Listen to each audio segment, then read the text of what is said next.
At the beginning of the movie recaps, Shuri was trying to recreate the herbs after all the herbs in Wakanda were burned by Killmonger. T'Challa was seriously ill right now, he needed the herbs soon. Shuri tried to use all the technology in Wakanda but failed. Queen Ramonda came to tell her that T'Challa had died. All the people of Wakanda and all the relatives of T'Challa were deeply saddened by his death. They took Black Panther to his final resting place. A year later, Queen Ramonda attended a meeting of the United Nations. At this meeting, Wakanda was pressured by other nations to share vibranium. As T'Challa promised, Queen Ramonda told them that Wakanda refused to share vibranium with other nations. She feared that vibranium had been misused as weapons to kill each other. This decision was also made after considering the fact that Wakanda lost Black Panther as her protector. But that didn't mean Wakanda became a weak nation. Instead, they strengthened their defenses to protect the vibranium. As proof that Okoye and the Dora Milaje defeated and arrested the French army that tried to steal the vibranium. With evidence of the army's arrest, Queen Ramonda warned everyone not to underestimate Wakanda, especially not to illegally abuse vibranium at night in the Atlantic Ocean. CIA agents used the new vibranium detector in their expedition to find vibranium in the ocean using the detection device. When they found the smaller vibranium they were looking for, some divers were ordered to go to the bottom of the ocean to inspect the mine. But not long afterwards, the divers were mysteriously gone one by one. A few minutes later, the sound of singing came from the bottom of the ocean, and the sound hypnotized all the ship's crew members into jumping into the ocean. Then some mysterious people with blue skin climbed the ship and killed all the CIA agents. Hundreds of people were killed in this incident. Only the leader managed to save himself. After this incident, CIA agents blamed Wakanda as the murderer of this mass killing. At night, Queen Ramonda asked Shuri to burn the white cloaks with her as a symbol of their acceptance of T'Challa's death. But Shuri denied this as she was still grieving for him in the dark. Suddenly something came from the lake area. It was Namor, the leader of the blue-skinned people's force who attacked the CIA agents earlier. Surprised that Namor was able to get past Wakandan's advanced security, Namor came to protest and blamed T'Challa, who revealed the existence of vibranium to the outside world. Because of him, many people tried to steal vibranium even at the bottom of the ocean. Apparently, there was also less vibranium in Namor's place like in Wakanda. He told Queen Ramonda to catch the scientists who invented the vibranium detector. If Queen Ramonda rejects Namor, his army will attack Wakanda. The next day, Shuri and Okoye meet with Agent Ross to find the identity of the scientist mentioned by Namor. They received information from Agent Ross that the scientist who invented the vibranium detector was a MIT student named Rory. Before they left, they asked Riri to go to Wakanda with them. Riri took Shuri and Okoye to her base to pack. She did all our research there. Shuri and Okoye were stunned by them before they left. The FBI suddenly surrounded the various bases. Shuri escaped using a motorbike, Okoye escaped using Riri's car, and Riri escaped using an iron heart suit she made.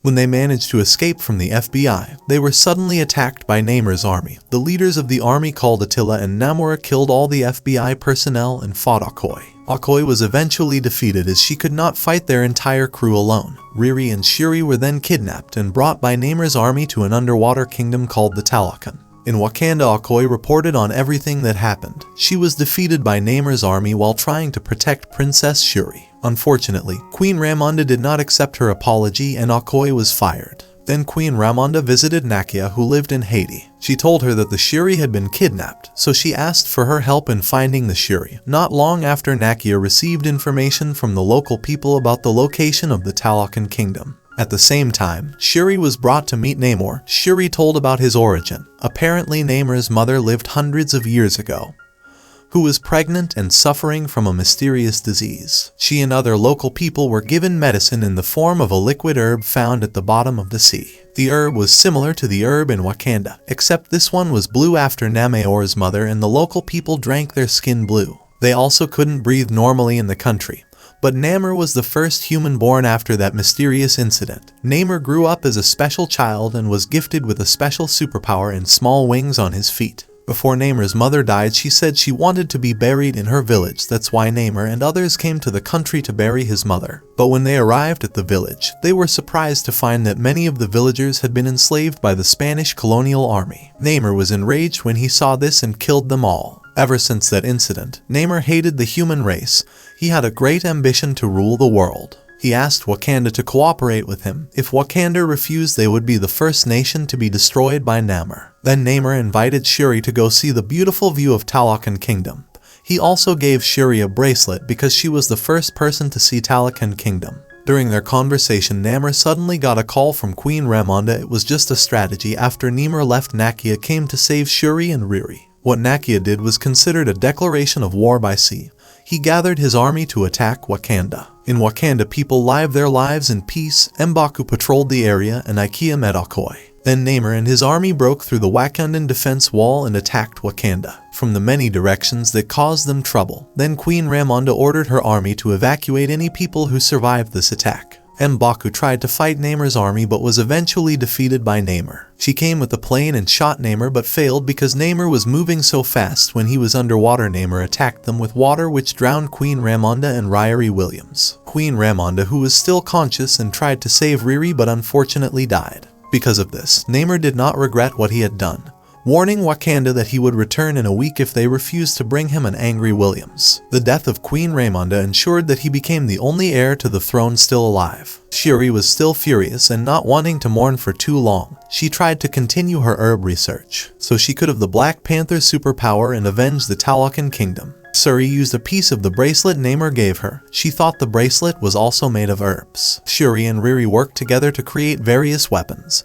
Shuri completed a new Dora Milaje suit that was equipped with many weapons and defenses. Riri also tried to upgrade the Iron Heart suits to be used in the guts. Shuri's efforts were not in vain. She finally found the right recipe to grow the herbs again. Nakia dissolved the herb and gave it to Shuri. According to tradition, Shuri was sent to the ancestral world. But she didn't find Queen Ramonda. Instead, she found her cousin Killmonger. Shuri was surprised and mad when she met Killmonger. She felt like her ancestors had abandoned her. She also despised Killmonger, but Killmonger told her they met there because they had the same ambition for revenge. Killmonger also told her that all the former Black Panthers were weak people. He burned all the herbs so that there wouldn't be another Black Panther, but now he saw a strong Black Panther in the Shuri. After that, Shuri woke up and went crazy because she didn't meet her ancestors. Nakia thought that their experiment had failed, but it turns out that Shuri already has the Black Panther's superpower, and Shuri was more convinced that she would get revenge. At first, M'Baku disagreed with Shuri's decision, but she didn't want to listen to him.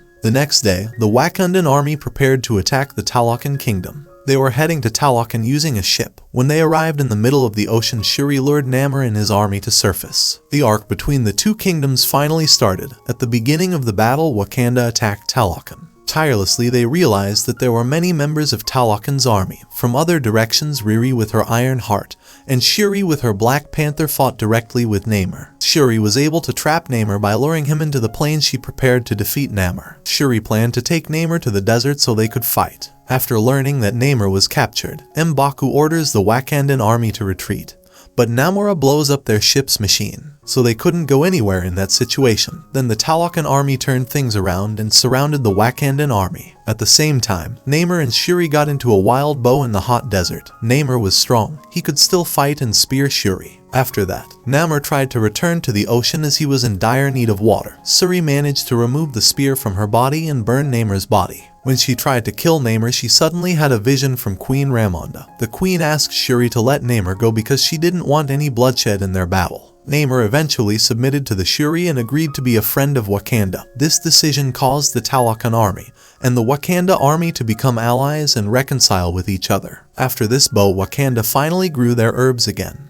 Before leaving Wakanda, Shuri gave Riri a car as a parting gift. In Talokan, Namor was mad at Namor for giving up Wakanda. Namor told her that one day Wakanda will need help from Talokan because they don't have another ally from the outside world could use this situation to take revenge on the people in the outside world. In Wakanda, Shuri was gone. M'Baku usurped the throne. Shuri was visiting Nakia, Haiti, and at that moment she burned the white cloth that her mother had wished for at the time. It was revealed that she had accepted the death of her mother and brother. Apparently, Nakia had a son with T'Challa. She agreed to raise their son in Haiti so he wouldn't be bothered by politics in Wakanda. Their son was named Prince T'Challa. And here the mystery recap ends.